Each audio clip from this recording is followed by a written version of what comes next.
Namaskar. And this Guru Purnima, my best wishes and blessings to all of you.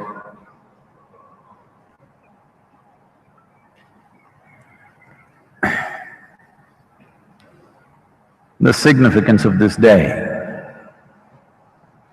in terms of exploring human possibilities is unparalleled, because it's on this day, a little over 15,000 years ago, that Adi Yogi, for the first time, chose to turn himself into a means of transmission, transmitting a dimension which was unheard of till then, predating all religion, predating all ideologies. For the first time, he brought this possibility into human life that if you are willing to strive, if you are willing to strive, you can cross all the limitations that have been set upon you by your own means or by nature. You can transcend all this if you are willing to strive. He not only said this, he not only opened up this possibility, he expounded the entire science and technologies and various methods and practices through which an individual human being can rise beyond all limitations. The idea of transcendence only happened on this day. The idea of transcendence was first brought to the human race only on this day. So this day has always been celebrated as one of the most significant days for those who are aspiring to be something more than who they are right now. Tell me one person who is not aspiring to be something more than what he or she is right now. It is just that each person is aspiring to be something more within the limitations of what they know.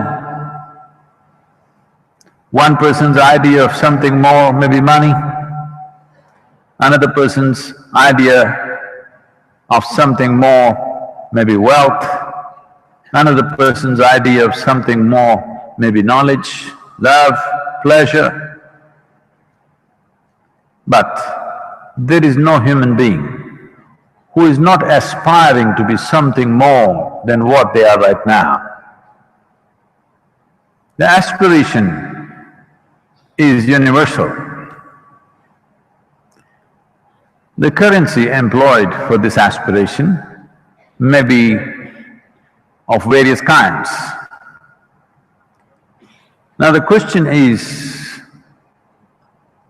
how many who aspire for this something more realize that more is not going to fulfill this being? If you get that something more that you're aspiring for today, tomorrow you will aspire for something more. If that happens, something more, because this is not aspiring for more, this is aspiring for all. So he brought this awareness to start with the seven sages who gathered around him. Today, they are celebrated in this country as Saptarishis, and they in turn brought it to humanity in so many different ways. The significance of the day is that it is a shift. It is the first full moon day after the shifting of the solstice. This time, certain calendar adjustments has moved it to the second, but normally it is the first full moon day. It is also a time when the sun begins to move southward in relation with this planet on which we are. So, it is also a time which is best for receiving grace for a variety of reasons. So, this day was one day which was universally celebrated in this part of the world at one time. This system of celebrating Guru Purnima and becoming available to grace got dislocated only after the British took over and made sure that you have to go to office on that day. So, this grand celebration that used to happen across the country, in this entire region, not just in India, kind of got little dislocated because it is a day when you have to go to work, so things got disturbed, but still, in this country at least, still millions and millions of people are conscious that this is a day of grace, this is a day they can easily become available to grace, and hence it's lived on.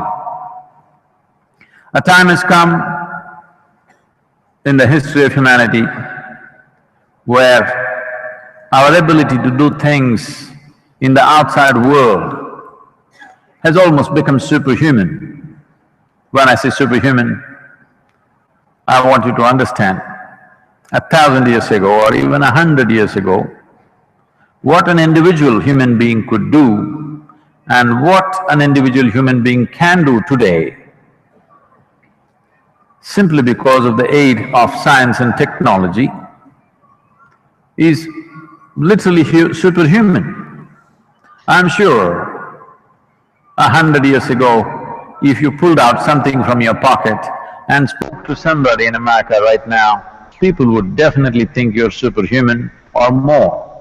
Believe me, if you had a cell phone 100 years ago, you could have claimed you're God and they would have believed it. You just got your phones too late.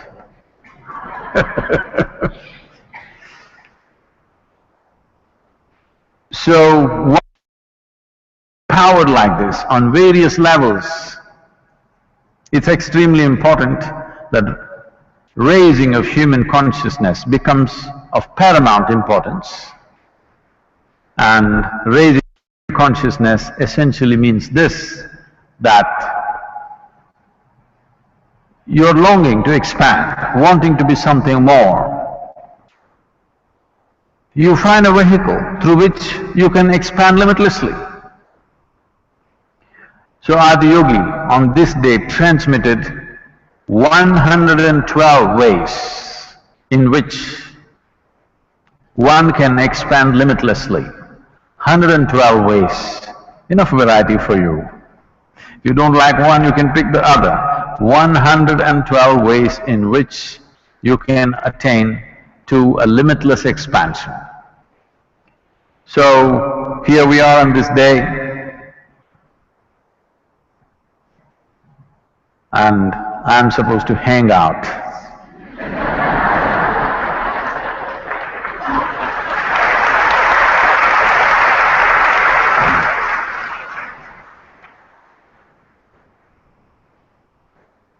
When we generally say hang out, we mean just, it's a gossipy session, so no problem. Because when it comes to inner dimensions, you can only gossip, because you cannot talk about it, you can only talk around it. So, we can only gossip, so it's appropriate, we're just hanging out with you. Please.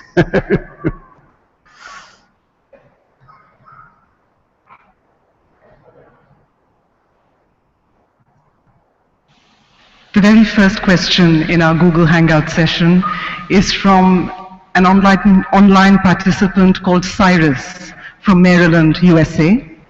And Cyrus's question, Sadhguru, is that many people firmly believe that people do not require a guru to become enlightened. Rather, they believe that the power to become enlightened lies within us and is within our control. Is it realistic to think that we can achieve an enlightenment without a guru? In Maryland?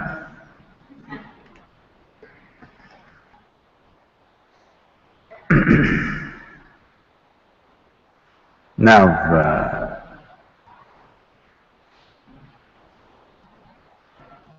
if we have to learn something as simple as ABC, alphabets, 26 only in English language. Sanskrit has 54, Tamil has 200 odd. 26 only, 26 alphabets. How many of you believe that if you did not have a teacher, you would have learned these 26 alphabets? That's the answer.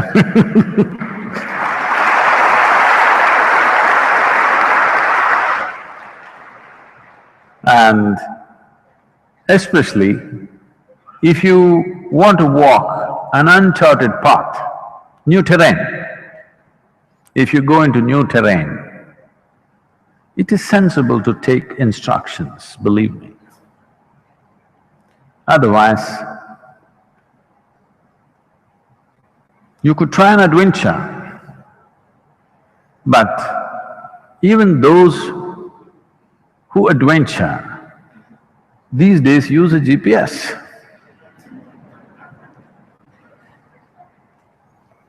Earlier they used maps or they listen to the locals. Those who do not want to listen to another human being who's already walked the terrain and think they can do it by themselves, nothing wrong. I'm not saying they cannot, they can. Why not? After all, you're only trying to walk the inner territory. It's just that what you could do in a short span of time, you may do it in 1,000,000 years. If I ask you, if almost all of you are wearing a watch,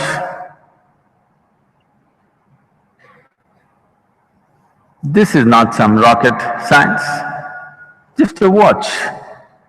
They've been ticking around for hundreds of years now. I will give you all the parts of this watch, dismantle and give it to you. Put it together, let me see. No, I'm not asking you to manufacture a watch. It's all there. We'll dismantle it and give it to you. Put it together, let me see. We'll give you a manual, how to do it. Please do it and see, let me see. You will have a watch, but it won't tick. Similarly, on the spiritual path, without guidance you want to go, all the best. No problem. It's just that unnecessary hardship you'll create for yourself. If you like it the hard way, fine. What's the problem? Some people like suffering, they think nothing good can come out of life unless you suffer. If you're that kind, it's all right. But my intention is, people should walk this path blissfully, joyfully, ecstatic if it's possible.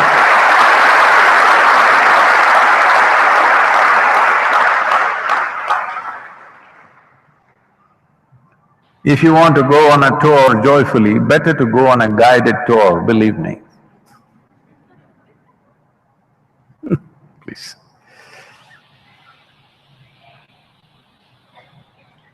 Our next question is from the international cricketing legend and well-loved Indian batsman, Virender Sehwag.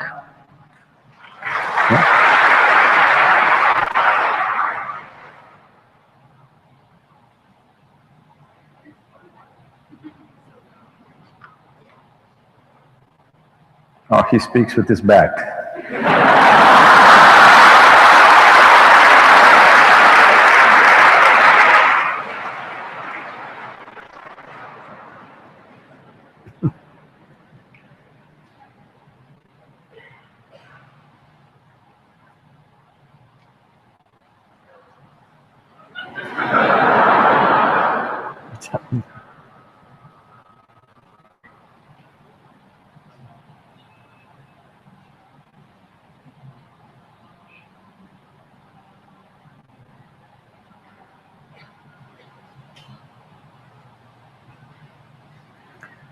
This is a technology issue, it's not him, okay? I'm afraid I will have to read the question while we sort out the audio issue. The question is, why don't people just share their knowledge, Sadhguru? Why do they withhold it? Why don't they share it the way you do? Oh.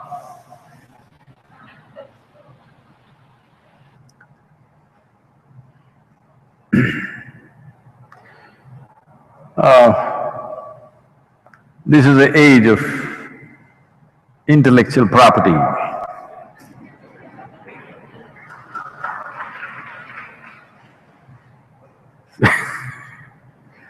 Somebody even wants to patent yogasanas.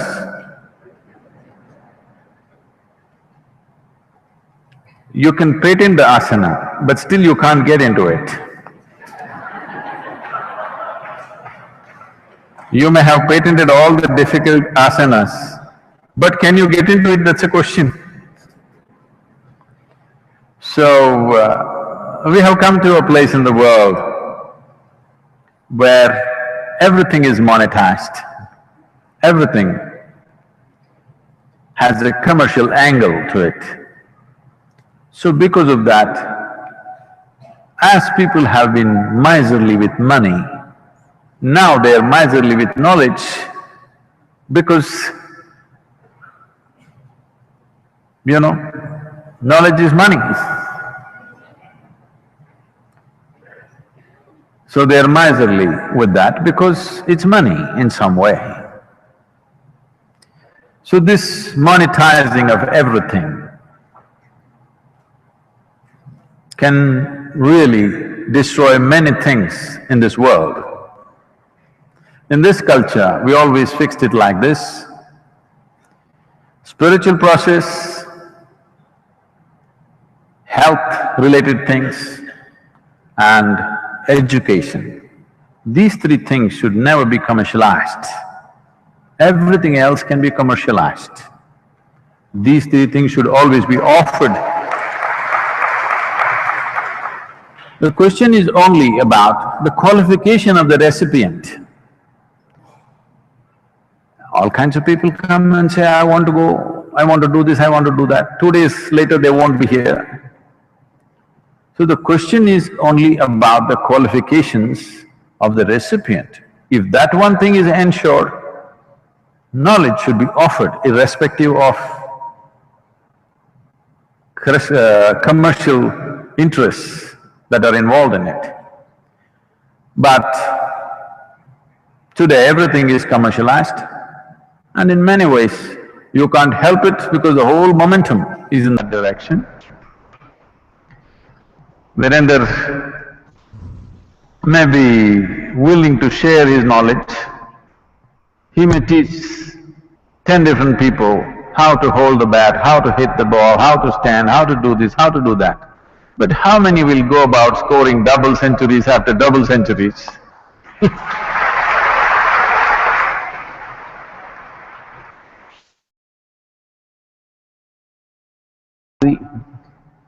It's not easy. Knowledge may be there. When it comes to experiential knowing, how many people are willing to receive it? Everybody says, yes, I every day meet people. All the way, Sadhguru, I want to go all the way. Tomorrow morning, they're crying because somebody said something, they want to leave. Day after tomorrow morning, their uncle's daughter's birthday, they want to go. I'm not saying there's anything wrong with your uncle's daughter. All I'm saying is, your interests are many. That means you're not going anywhere. You can dabble with many, but there must be one direction to life, otherwise you're not going far. You're going to wander around here. If you want to go penetrate through something and go a distance, you need some one-pointedness.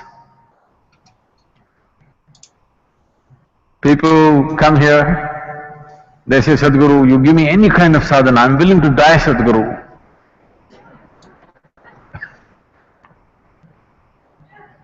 Said, don't die, hold it. I'm willing to offer anything, but hold it, we'll see, we'll go step by step. 3 days later they come and say, Sadhguru, you know, Sadhguru, I have found somebody, Sadhguru, I think for lifetimes this person must have been waiting for me. I saw this girl and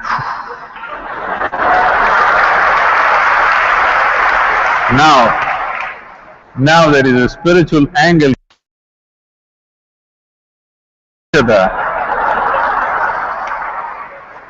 If you have known somebody for lifetimes and they didn't make it, it's best you keep away from them.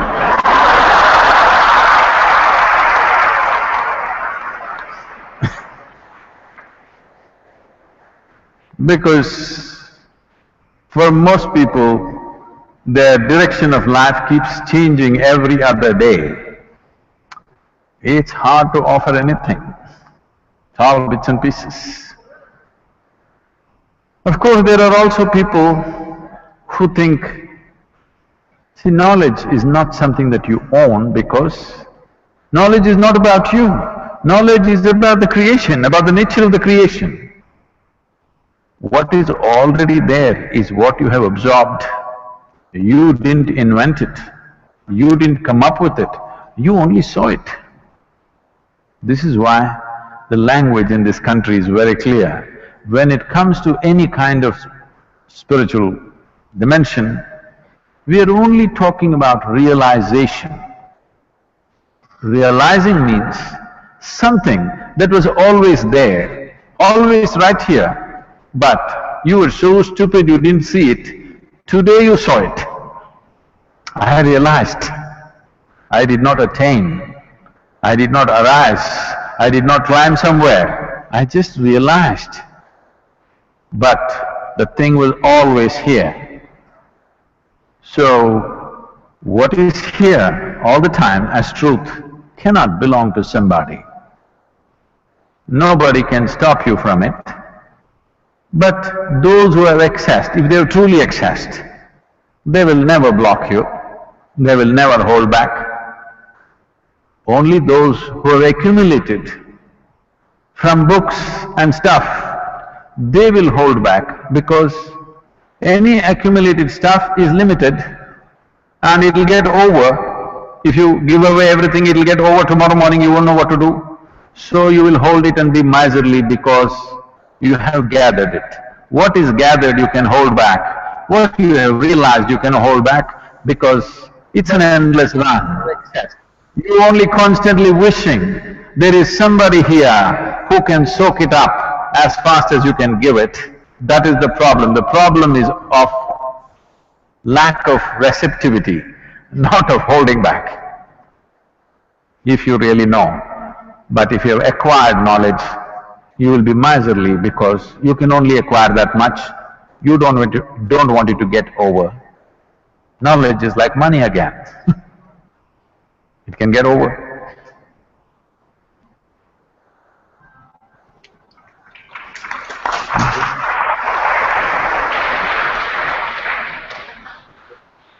Our next question comes from Breen, who's a circus performer and teacher based in France.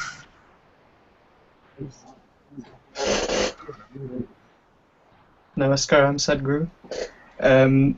As people living in Western societies with many distractions at every corner, what focus should we hold in our daily lives to best receive what you have to offer? I'm afraid I will have to read this question as well, while the technical difficulties are being sorted out. Wynn's question is, people living in Western societies have many distractions at every corner. How do we maintain a focus in our daily lives to best receive what you have to offer?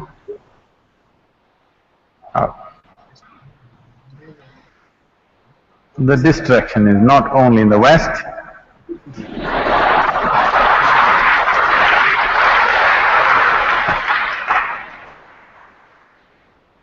for those who want to be distracted, there is distractions everywhere, not only in the West.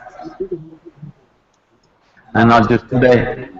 Even 1,000 years ago, people were still distracted, believe me. Don't think 1,000 years ago everybody was focused and fantastic. No.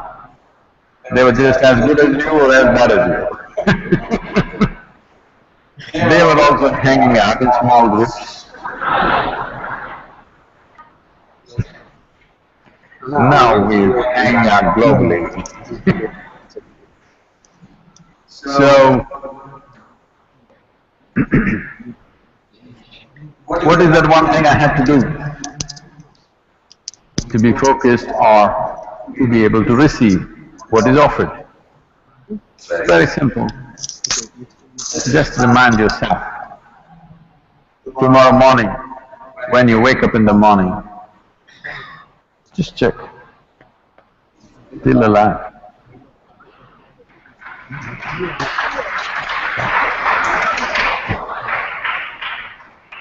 Because every day over 1 million people die on this planet. You woke up tomorrow morning. Over 1 million people did not wake up tomorrow morning, will not wake up tomorrow morning, believe me. You woke up, just check, you're still there. Great, isn't it? You're still alive. Can you at least smile? Oh, I'm still alive. Great. Just check those 3, 4, 5 people who really matter in your life. Check if all of them are alive. Because if 1 million people die, at least 10 million people lost somebody who's dear to them, isn't it? So all those who really matter for you, you're alive, they're alive. Fantastic today. It's a great day, isn't it?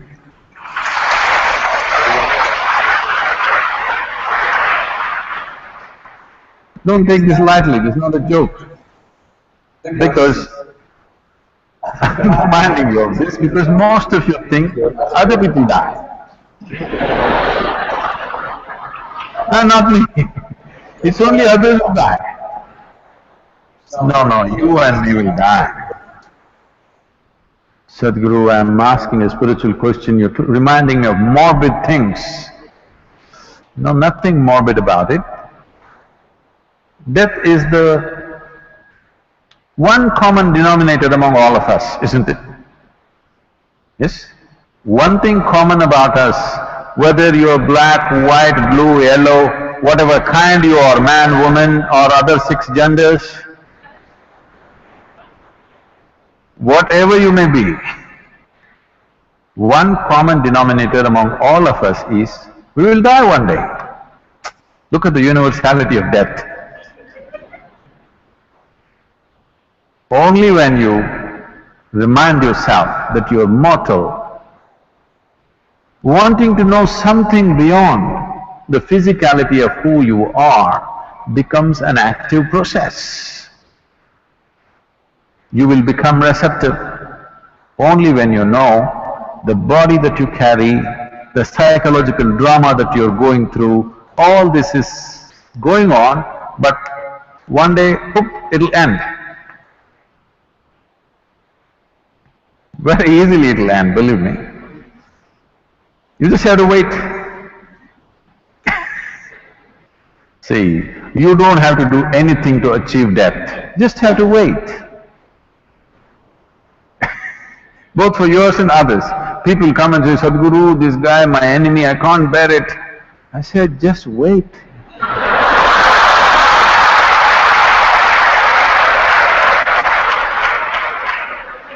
You don't have to take the trouble, just wait. One way or the other you will get rid of him, either he will die or you will die.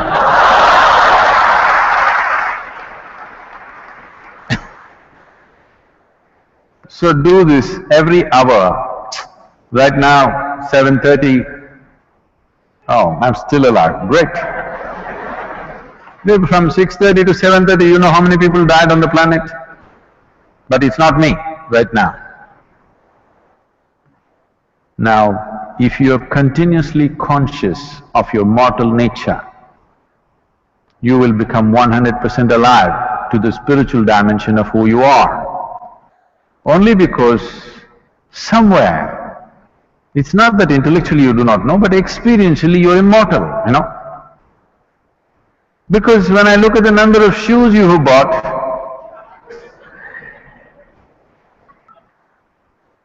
it looks like you're going to live for 10,000 years. Number of clothes and shoes, when I look at them, it looks like a lot of people are planning for 1,000, 10,000 years of life. No, no, no, it's a brief life. If you know it's a brief life and you're definitely mortal, we will try to stretch it with yoga.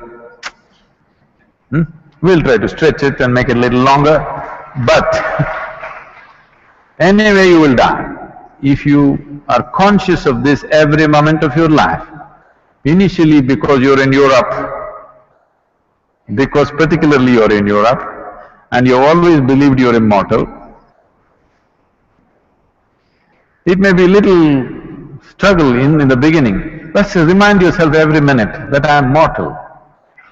I'll die someday, and maybe it's today. Come to ease with death, then the longing to know what is beyond this physical nature will burst forth within you. Once this longing comes, you are 100% receptive to everything that I represent.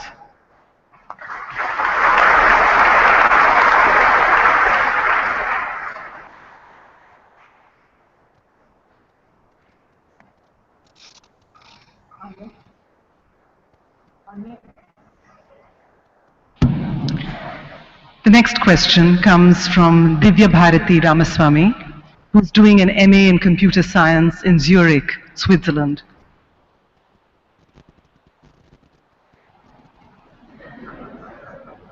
Is he talking kind or no? Namaskaram, Sadhguru. My question is, would marriage be only a hindrance to someone spiritually seeking, especially women? And also, as someone who has gone through it yourself, what would you say from your experience?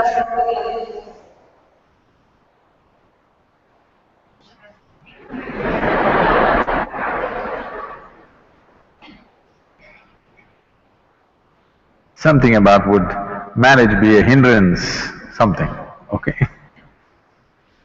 Is marriage a hindrance for one's spiritual journey?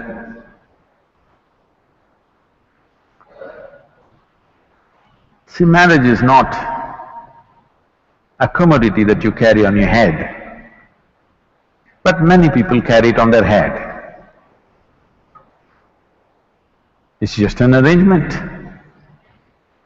so that socially there is some sense to the way you fulfill the needs that you have. A human being has needs, physical, psychological, emotional, financial, social, various kinds of needs. To fulfill these things in a dignified manner, we came up with something called marriage, so that it is fulfilled within a framework. Your desires don't run wild and disturb everything in the society, some kind of a framework, so that it can be conducted in a sensible manner. Now you have raised this to heaven because somebody told you marriages are made in heaven. Only the unmarried ones think so.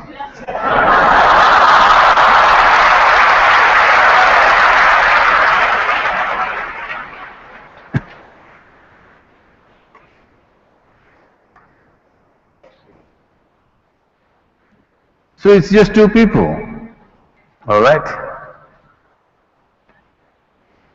Now, spiritual process is about turning inward.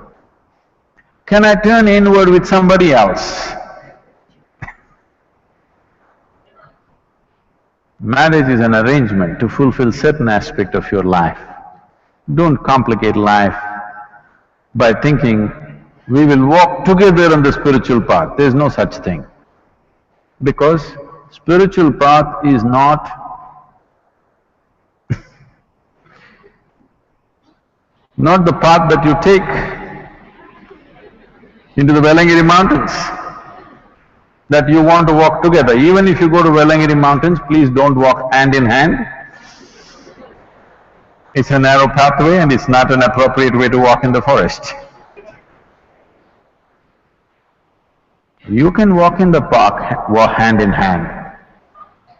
You can go shopping hand in hand. You can sit in a cinema hand in hand. You can't turn inward hand in hand.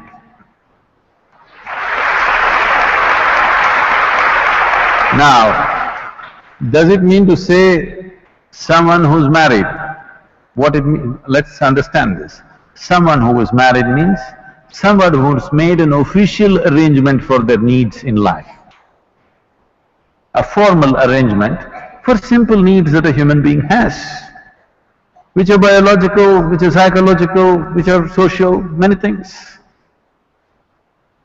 So these arrangements that you have made, conduct these arrangements gracefully, so there will be time and space for you to turn around. If you pay excess attention to these arrangements, then turning around will not be possible. This does not mean if you're alone you will do it. If you're alone, you may be always looking out. You spend your entire time and life looking out for somebody. That will also not help. If you think your desires, your longings and your needs can be well handled by an arrangement of marriage, all right? Don't try to raise it to heaven. It doesn't happen in heaven, believe me. And if heaven is making so many mistakes, then we'll have to seriously reconsider many things. So, of course, in India, we don't blame it on the heaven. We do our own calculations of all the arrangements of stars and planets and everything.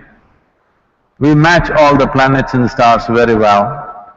It's very easy to match stars because they never fought ever. But to match these two people, that nobody has managed except those two people if they are sensible. If they are sensible, they can manage it. Nobody else can match these two people.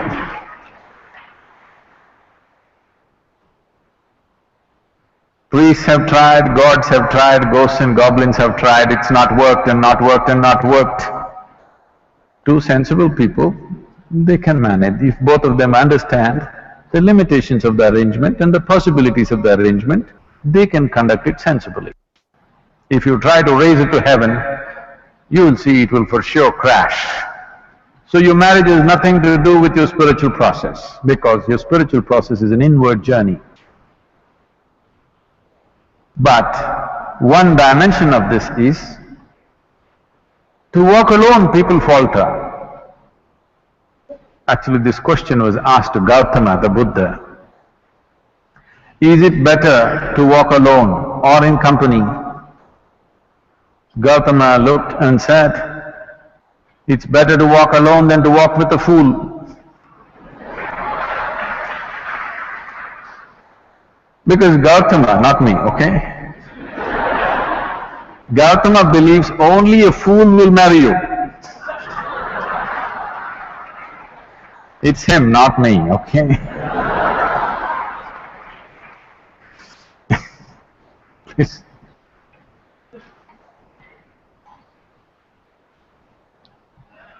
This is a question that comes from Stephanie in Malaysia.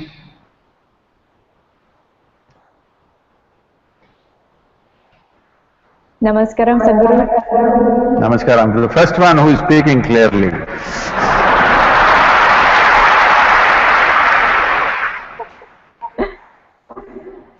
Having been to various international forums and met many great people,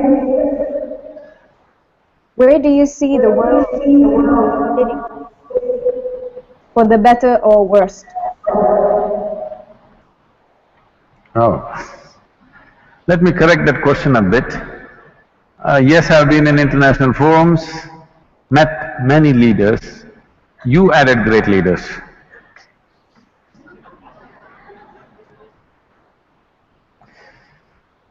So, many leaders, not always so great. Yes, there are a few great leaders, no question about that. Where is the world heading?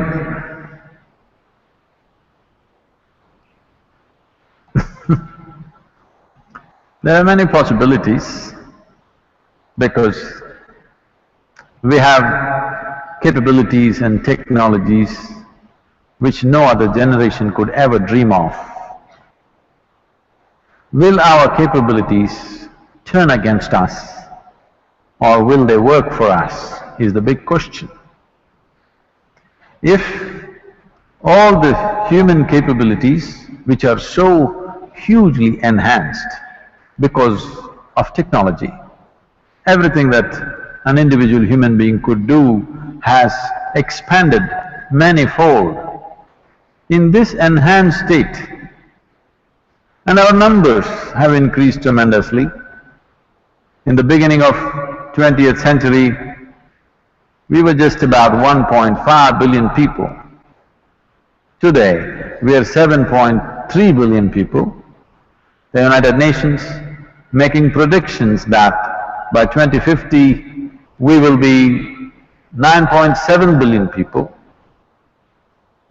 If all these people get educated, get technologically empowered, 9.7 billion people or nearly 10 billion people is for sure going to be a disaster. Yes. We can make arrangements, we can improve the arrangements, we can make more energy-saving machines, we can recycle the shit. Yes, we can do all this. But if we don't come to our senses with human populations, there's going to be… I want you to just imagine how the world will be if the population almost goes up by 50% tomorrow. Just imagine your town, how it will be if 50% population increases tomorrow morning. Or in other words, no matter what we create, no matter how much we strive, whatever we build, everything is going to be insufficient because the planet is going to be insufficient. Of course, we are looking at planets which could sustain life outside of this solar system. We have found 2, 3 very promising planets. It's just a little, not in the walking distance. A few thousand or a million light years away. Great planets, I believe. But this is the thing. But nobody wants to address this issue. Everybody wants to talk about cosmetic solutions, not address the basic problem of expanding human population. I was in a conference and I said, see, unless you reduce the human footprint on the planet, there is no solution for anything. Then they asked me a brilliant question, how do you reduce the human footprint? I said, you have to reduce the number of feet. That's the only way. So, right now, It doesn't matter what others think. All of you who are here and those of you who are hanging out with me, we can take it upon ourselves that we will not push the human population. You can have a dog. She's there.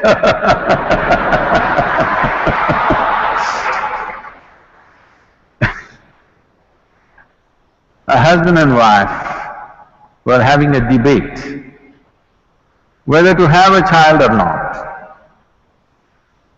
The husband wanted a child, the wife hesitating because she will lose the shape of her body and,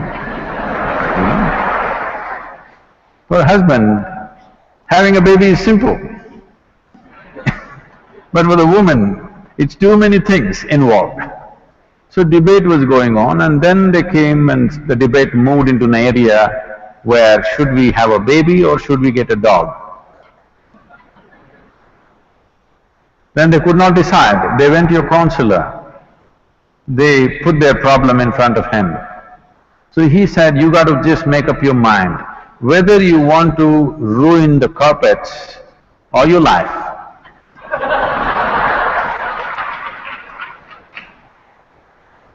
I'm not saying children are bad, they're wonderful, but it's just too many.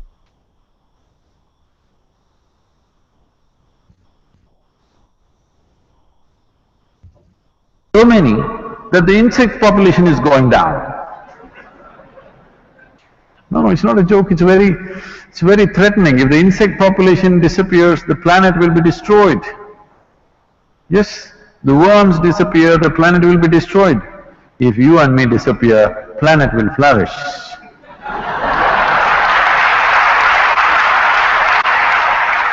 So, leave the leaders alone, because in every conference that you meet, very cosmetic solutions are being talked about. How to adjust the marketplace, okay? How to do this, how to do that. On immediate scale, yes, those things are necessary, but you're talking about what is the future of this world. If that is so, if we want a future for this world, if we want our children and their children to live well on this planet, the only way is to bring down human population. Not by doing some horrible acts, but if we have… See, our life expectancy has improved. This means we have taken death into our hands. When we take death into our hands, it is our business to take birth also into our hands, isn't it?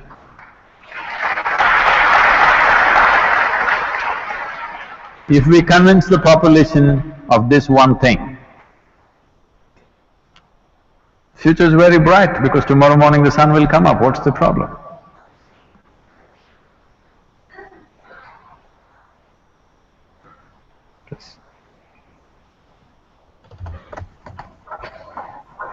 The next question comes from Sahil Gurung from the United Kingdom. Namaskaram, Sadhguruji. Namaskaram. Sadhguruji, my question is enlightenment a gradual process, or it happens when our body, mind and energies comes to a point where it is perfectly satisfied, like making a quantum leap? Thank you. Are you asking how it happens in UK or in India? In planet Earth. So the question is enlightenment a gradual process, or when your body, mind, energies align, is it like a quantum leap? Is it something that bursts out? Yes.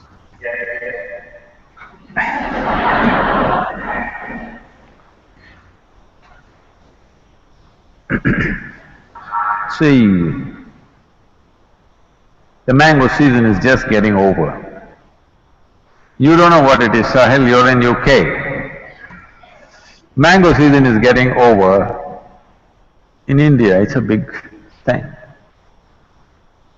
If you looked at the mango tree in the month of October, November, December, you didn't see any sweetness dripping out of it. Suddenly in January, February, flowers came. They were not as attractive as jasmine or rose flowers or something, some tiny little flowers came. Suppose you do not know this is a mango tree and you tasted it, you take a leaf and bite it, it was quite bitter. But suddenly in the month of April, May, huge drops of sweetness hanging there in the tree. Sahil, you've not eaten the mango this season. I've got it from the supermarket. You're eating mangoes from Nigeria.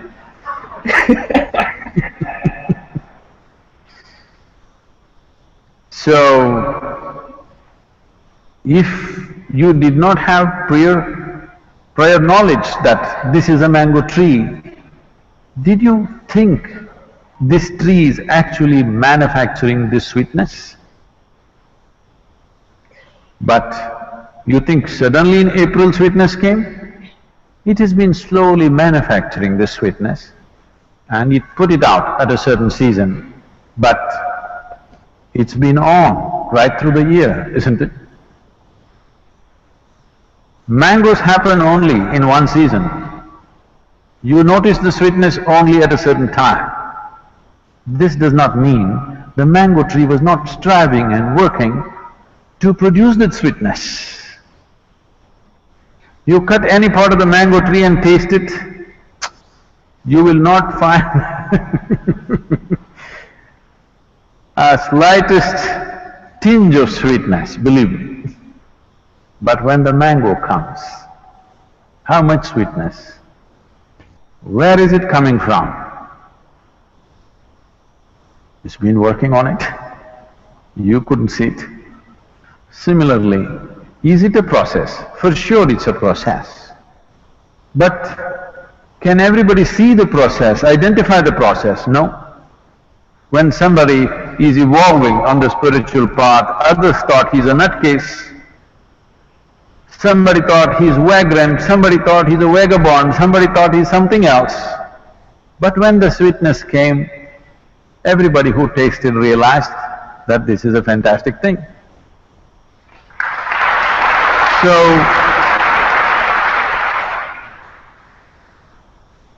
nothing in the universe happens bang, bang, bang.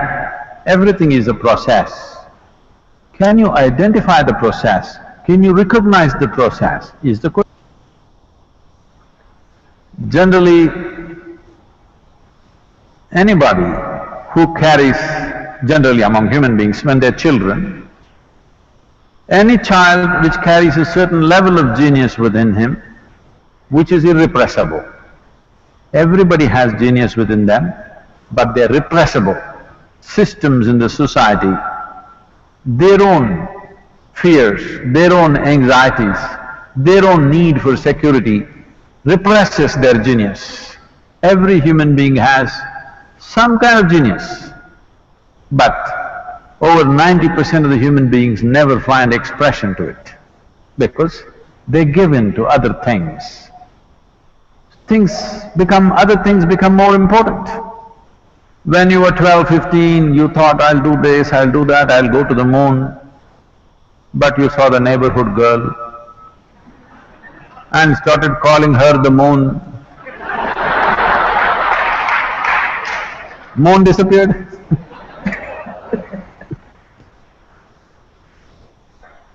Hi.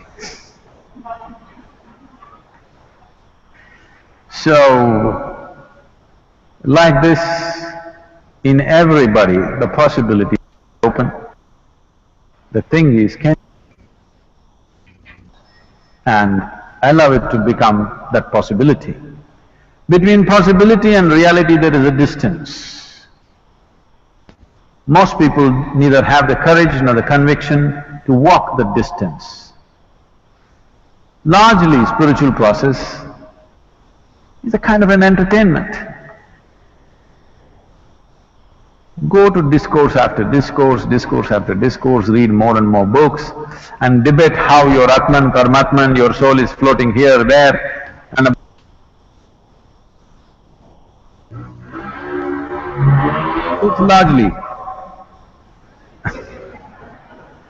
it's largely like entertainment.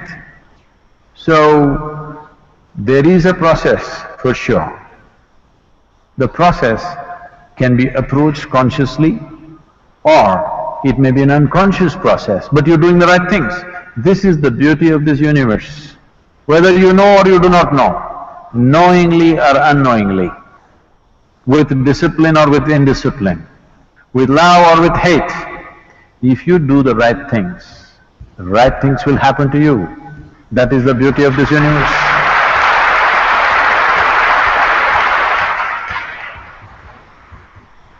So Adi Shankara said, Yogarotova Bogarotova. Somehow, either through yoga or boga, somehow do it.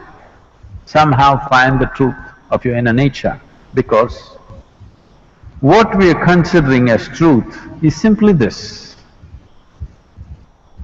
Whatever works on all levels of life must be the truth, isn't it? Whatever really works on all levels of life must be the truth.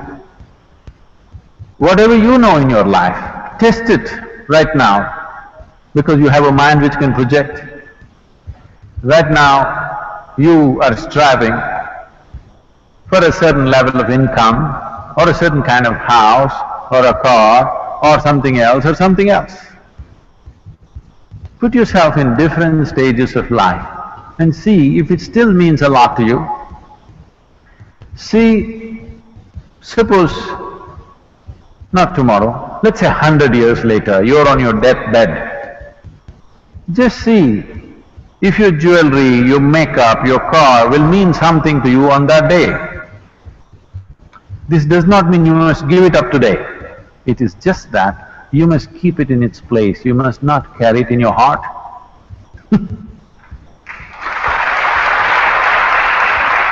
There is a difference between using something and being used by something. Most people do not know how to use the things that they buy. The things that they buy are using them up. They are enslaving the human being. Whatever things you want to use, you can use, that's not an issue. But the problem is, you let those things use you. This is not okay. So if you just take care that you are not used by anything, you understand the limited role that everything has in your life, the limited role of your education, the limited role of your career, the limited role of your marriage, the limited role of your relationships, the limited role of your wealth, the limited role of everything that you're doing. If you understand where one thing begins and where it ends, then you don't have to do anything.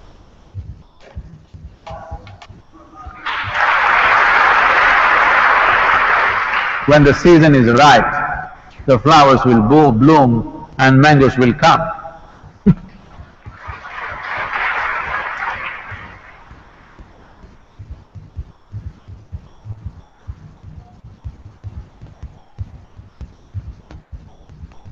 The next question comes from a prominent figure in Indian public life. This is the Honorable Minister of State for Culture, Tourism and Civil Aviation, Dr. Mahesh Sharma. Thank you, Sadhguru. You gave me opportunity to have this celebration of Guru Purnima Utsav with this much big presence over here. But a big question comes to my mind that we keep, and especially the Indians keep, after the God and the parents, Guru at the highest esteem. But we have not been able to make Guru Purnima celebration Utsav in the same spirit of high spirit as we respect the Gurus. I kind of addressed this already in the beginning, but anyway,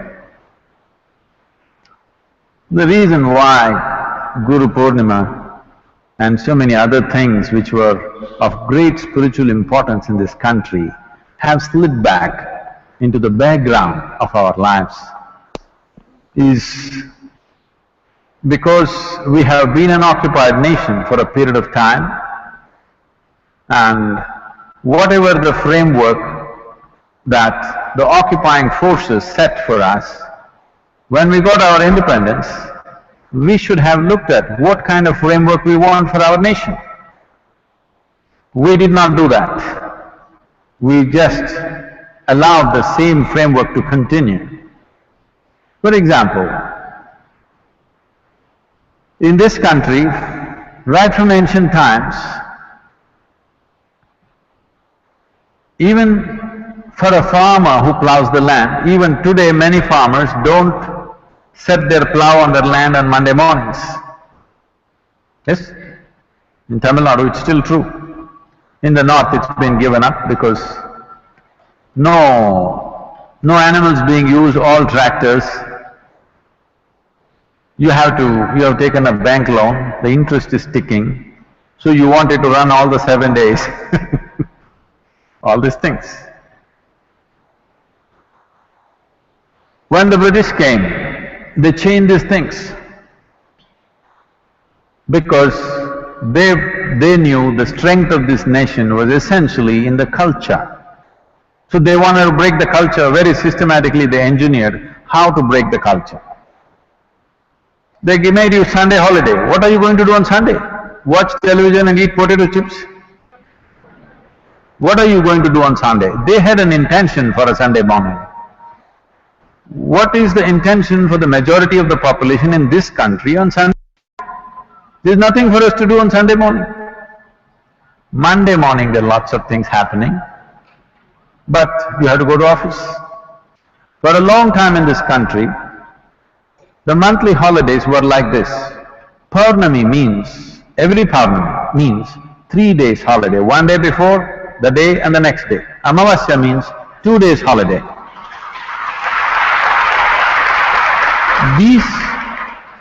These 2 days of full moon day and new moon day have something to do with our system, something to do with the planet, something to do with the very way we are born. We are physically here today only because our mothers' bodies were in sync with the cycles of the moon. Otherwise we won't be here. So there are things which are happening in your system. As you know, the very oceans are rising on these days. When such a massive body of water is rising up, this body, which is over 70% water, rising in this, those days were significant days. Those are not the days to go to work. Those are the days to focus upon yourself. So, similarly the Guru Purnima used to be a huge festival across this whole region. But it's gone because people have to go to work. So I request you being a minister in the Union Cabinet, this is something that you must do.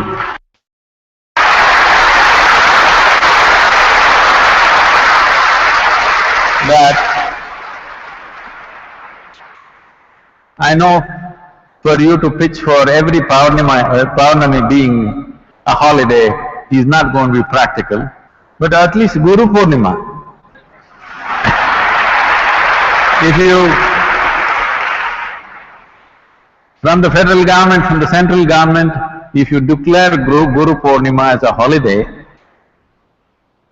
I will make sure Guru Purnima is celebrated across this country with great fervor.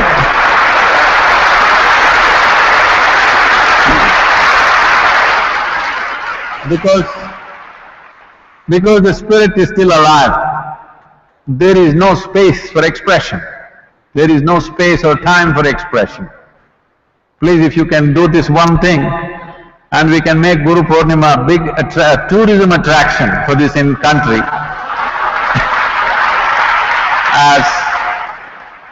as I've already spoken to you about making India the spiritual gateway, Guru Purnima can be the day which really draws spiritual tourists from across the world to this country.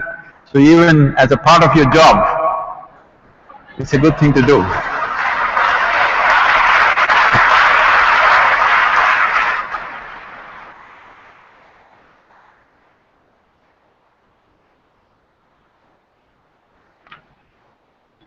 Sadhguru, the next question comes from Hina Parekh, a 20-year-old student from Northampton in the United Kingdom. Sadhguru, what is the significance of initiation?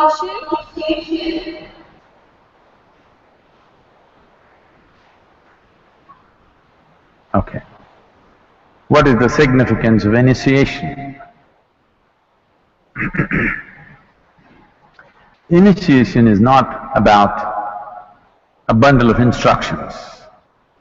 In fact, in an initiation process, instructions are a kind of disturbance.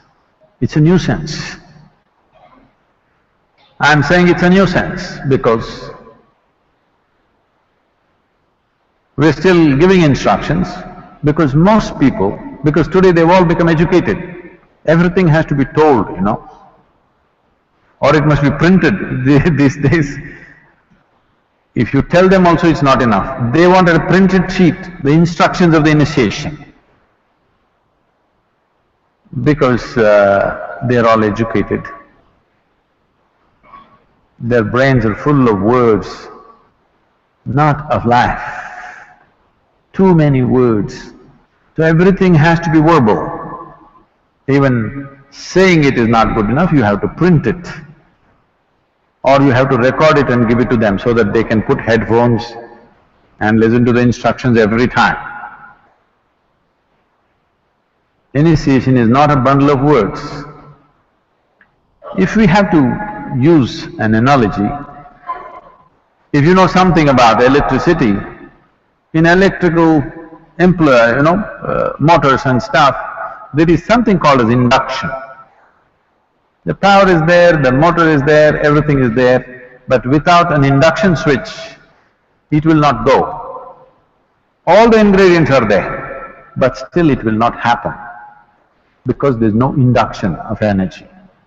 So initiation is like an induction. You have all the ingredients to be meditative, but it doesn't happen. Why does it not happen? Because this is the way the creation itself happened. If you go by the traditional explanation, one way, if you go by the modern scientific way, it's the same thing said in a different language. Modern science is talking about how everything was empty space. Now they're removing the word empty and saying it was space. There is no physicality there, but there seems to be something else there. What that something else, we don't know, as for the science. And today they've made experiments where in vacuum state, if you apply a certain energy around it, not into it, around it, suddenly virtual protons and virtual neutrons will spill out. That means creation begins, just because there's energy playing around. There's a beautiful story in the yogic tradition. Shiva. You must understand the word Shiva. Shiva means that which is not. An appropriate description for space. That which is physical, creation. That which is not is non-physical dimension of the existence.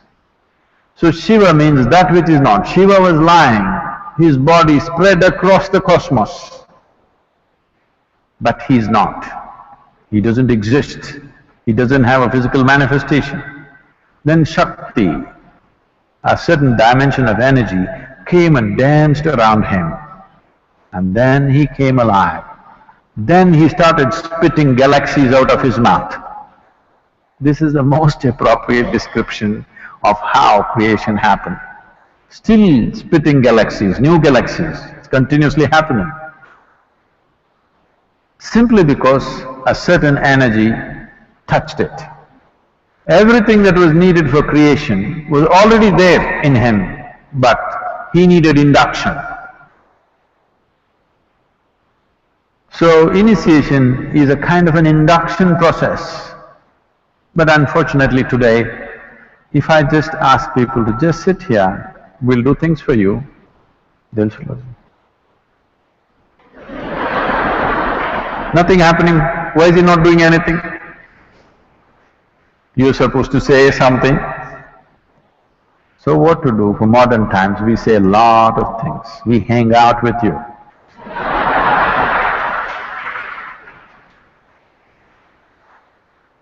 Today, if you go and sit in the Dhyanalinga temple, without instruction, you can become meditative.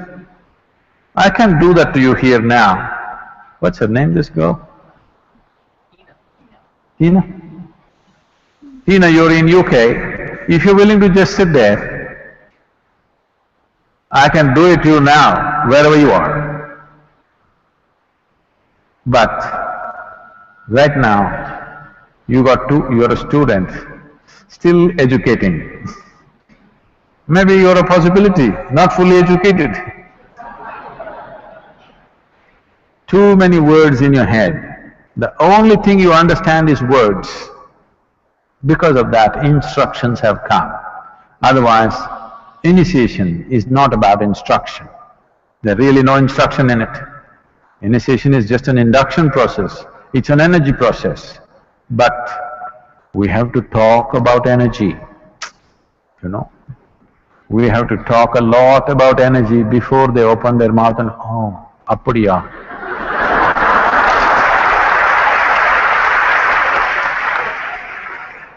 Tough times for gurus. Too much talking. If you don't talk, nobody will be here. Very few can really understand. If you simply sit here and reverberate, they will also sit here and reverberate. Those numbers are small. Well, in Isha those numbers are increasing. I don't have to say much. But in the larger world, you have to talk and talk. Hang out with people.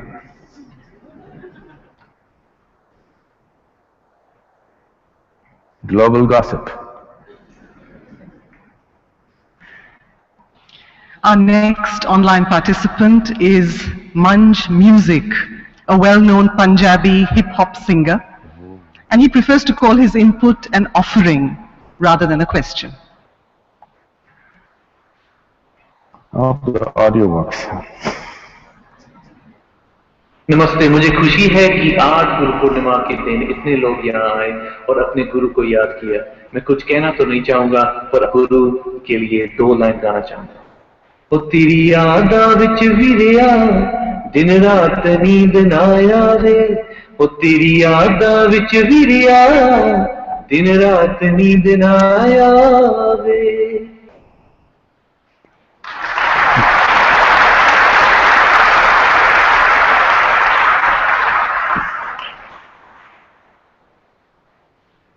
The next question comes from Sameer Oberoi, an advertising professional in Gurgaon.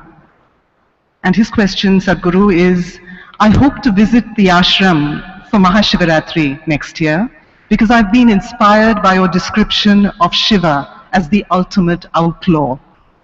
Can you tell us something more about this fascinating figure?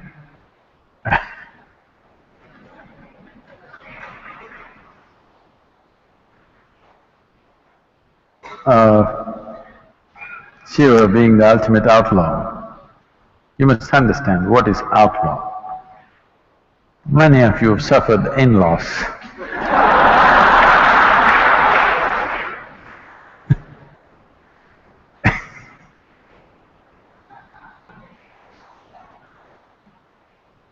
I hope you won't meet too many outlaws. But when we say the ultimate outlaw, you must understand all laws or of some meaning only in the physical sphere of life. See, suppose you did not have a body.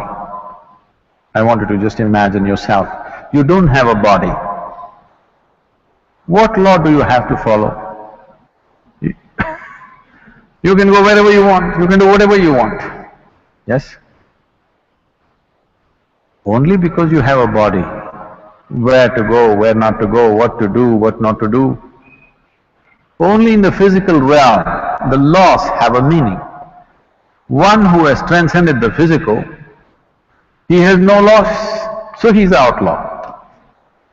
He's out of all laws. This is what spiritual process means. Within yourself, you are out of all laws, because once you transcend your physical nature, none of the laws bind you.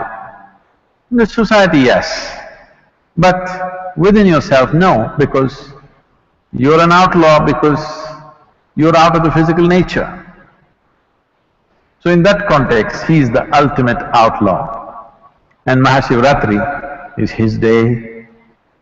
The significance of the day is that on that day, there is a phenomenal upsurge of the system. This is why on that night you are not supposed to sleep, you must keep your spine vertical so that you make use of this natural upsurge within you. So on that night there is a huge festival here. This year, this is going to be a mega festival because we have crossed the 21-year cycle. This is a new cycle.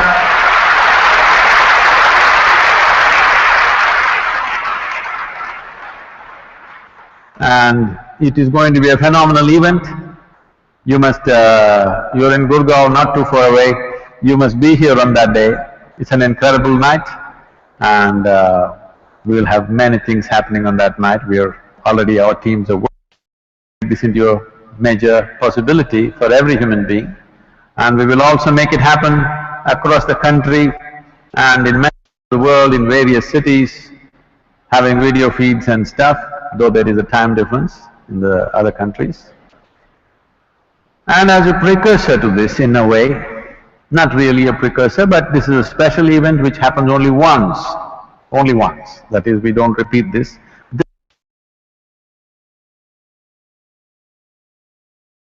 Events like this, where their production quality, entire ashram is done up for this purpose, not like other programs which are repeated. This is only one-time programs. We did Vaibhav Shiva, which was about how Shiva taught yoga. Then we did, 3 years later, Leela. This is about how Krishna taught yoga. Then about 3 years ago we did Mahabharata, which is the grandest story that you can imagine. It's a story inside a story inside a story. It is the most phenomenal story. It's the longest story on the planet. So an 8-day event happened like this. Hundreds of hours of videos, they're still editing, not released after 3 years. So this year, in the month of December, between 22nd and 26th, we will have an event which is about the devotees of Shiva. We have not…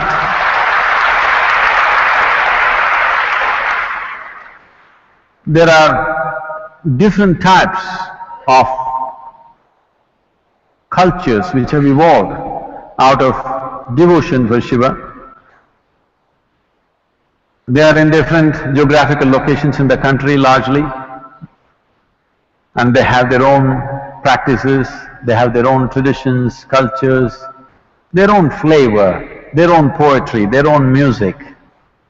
So this will be an exquisite event of music, art, poetry, and of course the spiritual fundamental. So this will be about the devotees of Shiva. This will be a limited number of people, we can't have a crowd like this. But others can hang out later. Okay, we'll make it available to you in some way. So this will be a 4-5-day event in the month of December, starting on the winter solstice, which is 22nd of December, 21st of December. It's an event to look forward to because it's a one-time event. We will not repeat those events again. Those of you who can afford to be there in terms of time and whatever else, please make sure you're there. I'm excited.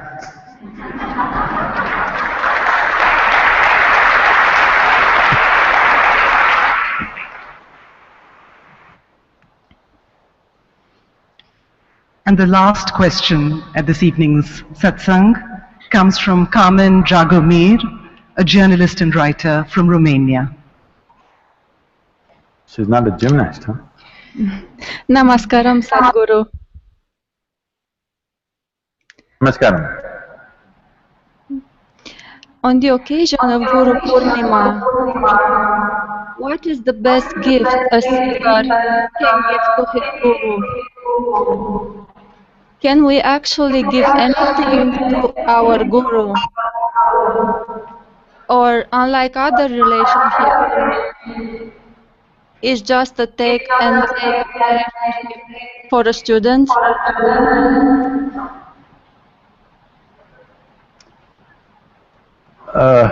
On the occasion of Guru Purnima, what is the best gift a seeker can give to his or her Guru?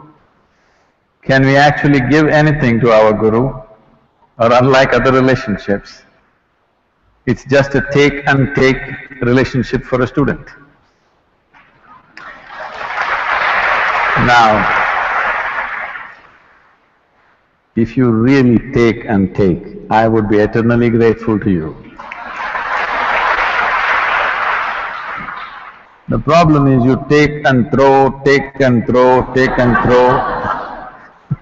If you simply take and take, what more does a Guru want?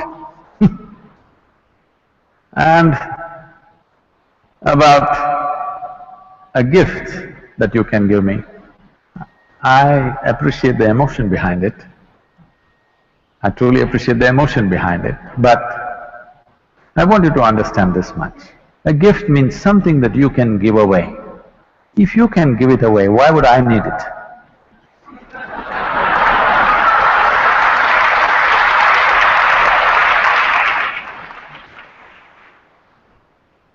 If you can give it away, obviously I don't need it. But you can, in the name of Guru, you can give it away to a child who needs it. In the name of Guru, you can give it away to some other project or process or something that's happening. That's up to you. Now, what one needs to understand is, if you're really serious about offering a gift to your Guru, what you're saying in a little… with a certain… with a certain disturbance within you, is this just about take and take? Please just take and take, not take and throw, okay?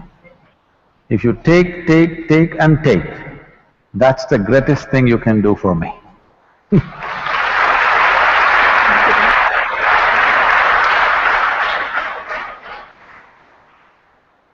Now, on this Guru Purnima,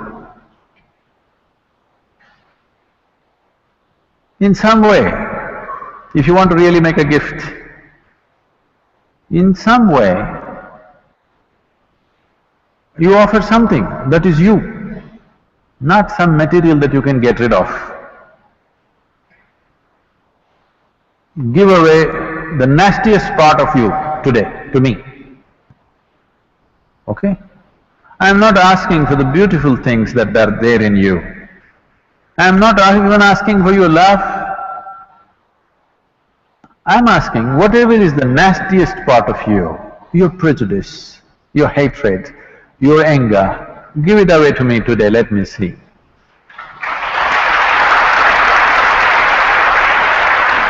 Because I want you to know, if you give away your anger to me, I know how anger is tremendous energy, you know.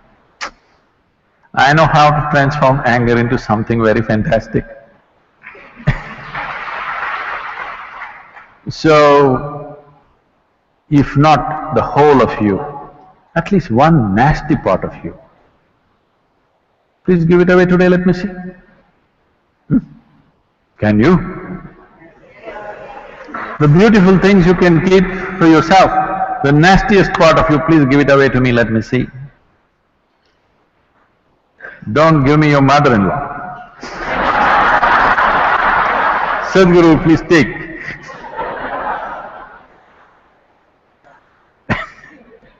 Something that's a part of you.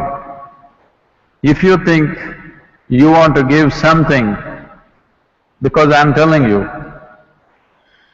because many questions were asked in this direction,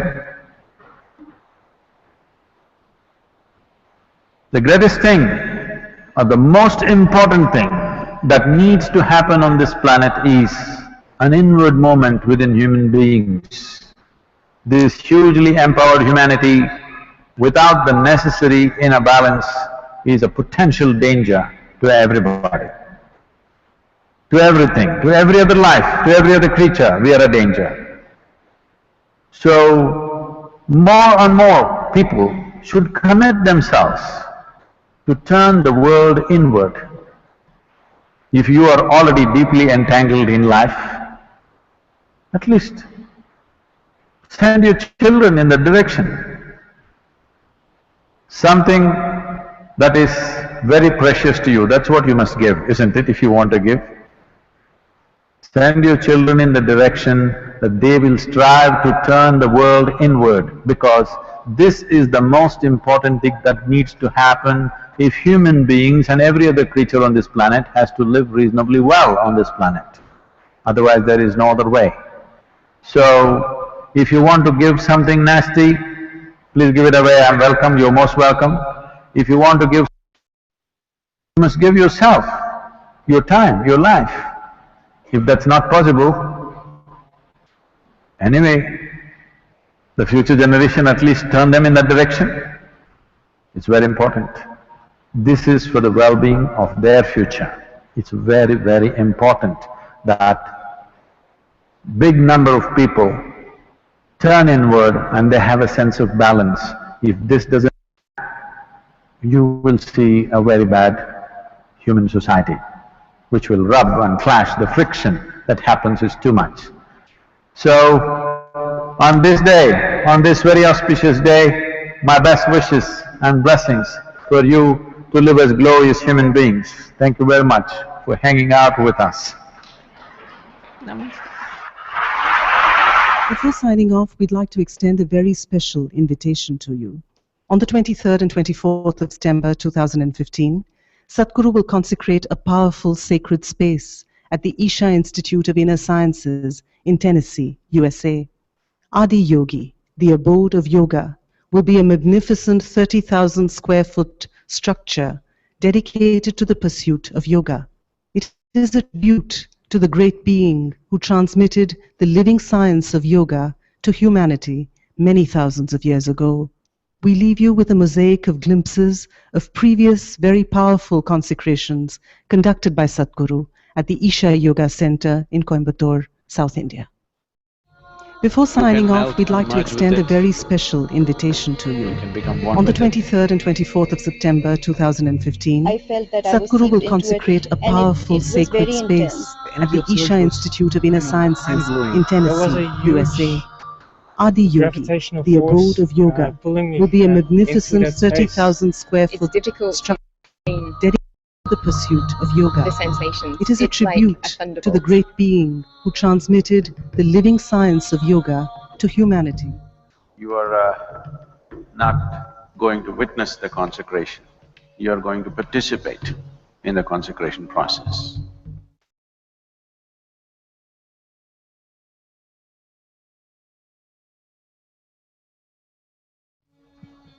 So it's a different level of responsibility, it's a different level of focus, it's a different level of existence altogether. Just be there, absolutely. We need the cooperation from you.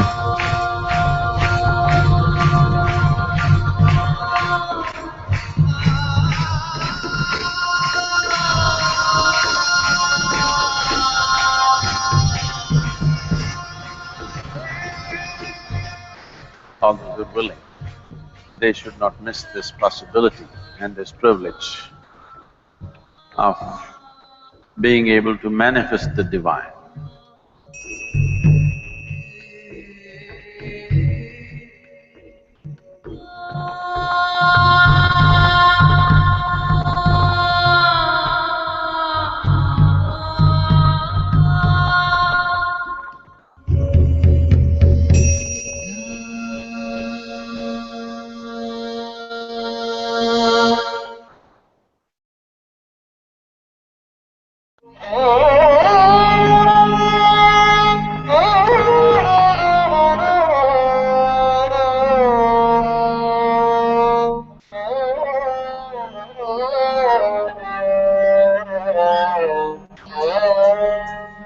आई हैं सारे ओ रे गाँव रे, मेरे एक ठाव रे, न जाओ सारे।